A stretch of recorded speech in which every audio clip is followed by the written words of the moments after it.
What's up? Making a quick for sale post. This is my 2000 BMW 39 M5. I'm gonna go ahead and get the basic stuff out the way, the general questions, clean title, and my name. Car has 238,000 miles. Being at that mileage, it does have a few issues that we're gonna go into.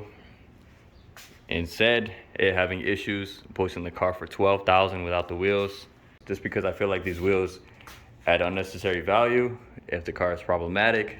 I don't know what, this is from the previous owner. It has a few marks right here. I know the buff out, but it has one ding here,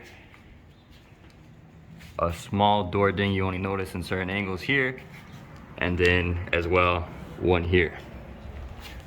It has a dent in the fender right here, but whoever buys it, I have a fender right there. In previous ownership, it was resprayed, I believe, either the front or the back half. I want to say the front. The paint looks newer. In certain angles and certain lighting, you can kind of notice they didn't really blend it well here, but it's really only in pictures and in certain angles, certain lighting. It does have a replica front bumper. That's the OEM one. You can see why it's replaced.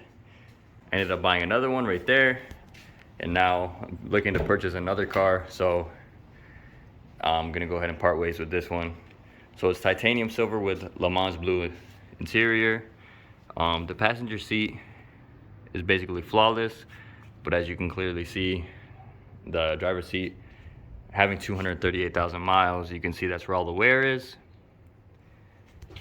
I don't know if this is repairable. The stitching came out here. It's got a decent crack there and a crack here, and side bolster wear here. Typical on these cars for this mileage.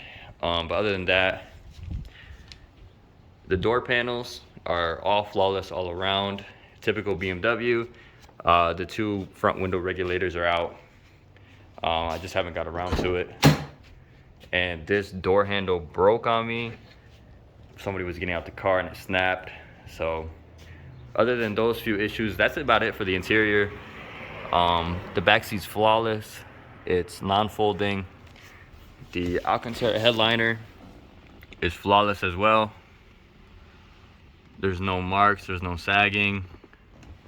All the pillars are in good condition. It feels good to the touch. It's not crusty, it's not dry. Same with the rear parcel shelf. None of those are cracked. Everything's in good shape. So that's about it for the interior. Other than that, head unit does not work. The previous owner wired in an aftermarket amp, so that no longer works. He ended up running just an aux straight up to the cabin through the back seat. A little ghetto, but I didn't do that, so can't really do much about that. The mirrors, they're starting to have a little bit of the separation issue there. I believe the passenger is basically the exact same. It's not terrible, you don't really see it while driving, but it's definitely there, it's starting. Just want to be 100% clear and honest. As far as modifications go, it has a front lip on the car. It has clear Euro headlights. These are the depot versions. It does have K-Sport coils. They're pretty new. They feel really good, honestly. I like them. If you do take these wheels, they're BBS CHs with basically brand new Federals all around. The back, it has new badges all around the car. New M5 badge.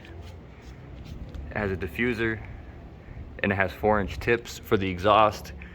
It's a muffler delete and a resonator delete. Doesn't sound terrible. I'm not really a fan of it. But other than that, has the Denon strut bar. If I don't know if I mentioned that. Really, the only thing going on in here is it has a E60 short shifter. Feels good. The bushings aren't that bad, but I would definitely redo them. My ownership of the car, I went ahead and did all the coil packs, spark plugs, the MAFs, O2 sensors. It has a new oil separators and all the new hoses. It has intake manifold gasket and the plenum. Has crankshaft, camshaft, TPS sensors, and I believe the battery and the alternator I've done too. I think that's it. The current issues with the car, has a little bit of a rough idle. It'll drop an RPM and misfire. and then it'll correct itself. Put you on the throttle for about, I want to say 5 to 10 seconds. Sometimes it's a little bit longer. If you hold it in the same position, like when you're on the highway, it'll do the same thing. It'll kind of cut out and misfire. So I'm not really sure what it is. With the maps unplugged, it doesn't do either one of those. So I'm not sure if it's a vacuum leak or what's going on with one of the sensors. Other than that, that's the only really issues it has. It's corrected itself before. There was one point where it went away for a few weeks. Check engine light turned off. No issues with the car whatsoever. So it's kind of a little bit of a mystery issue. I don't really want to keep putting money into it. It is a cold start. AC is ice cold in Vegas when it's 120. I don't believe the heat works. Heated seats work.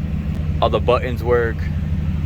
All pixels are here, nothing's missing. I forgot to mention, this car does have another DME out of a 2002 M5 with EWS delete. I'm gonna go ahead and scan the codes for you guys. The check engine light is on.